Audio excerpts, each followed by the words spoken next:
महाराष्ट्रातील सांगली जिल्ह्याचे एक छोटं गाव सूर्यनगर. इथं जन्म झाला एका साध्या कुटुंबात, भैरवचा. कुटुंब इतकं गरीब होतं की पक्कं घरसुद्धा नव्हतं. रात्री वीजही नव्हती. भैरव शाळेच्या वऱ्हांड्यामधील मोकळ्या जागेत हलक्या प्रकाशात अभ्यास करायचा. दिवसान शेळी मेंढी चरवायचा आणि रात्री स्वप्नांची बीजे पेरायची. लोक म्हणायचे मेंढपाळाचा मुलगा अधिकारी होऊ शकत नाही, पण भैरवनं ठरवलंय, मी माझे नशीब मीच लिहीन. पहिल्यांदा UPSC दिली, अपयश. दुसऱ्यांदा सुद्धा यशानं हुलकावणी दिली. पण एक खास गोष्ट म्हणजे त्याचे मित्र नेहमी त्याला प्रोत्साहन देत असत. कधी पुस्तकं देऊन, कधी प्रोत्साहन देऊन, कधी फक्त म्हणत, तू करू शकतोस, हार मानू नकोस.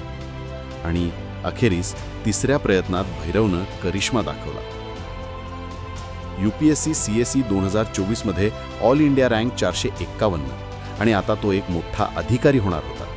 परिणाम येण्याच्या दिवशी तो शेळी मेंढी चरवायला येणार होता. मित्रांना फोन करून सांगितलं, अभिनंदन भैरव, तू आता अधिकारी होणार. गावात उत्सवाचं वातावरण होतं. लोकांनी पिवळा फेटा घालून नाचत गात भैरवचं स्वागत केलं. संदेश. मित्रांनो, भैरवची ही कथा आपल्याला हे शिकवते की स्वप्ने एकट्याने पूर्ण होत नाहीत. धैर्य, मेहनत आणि चांगल्या मित्रांची साथ हीच यशाची खरी गुरुकिल्ली आहे.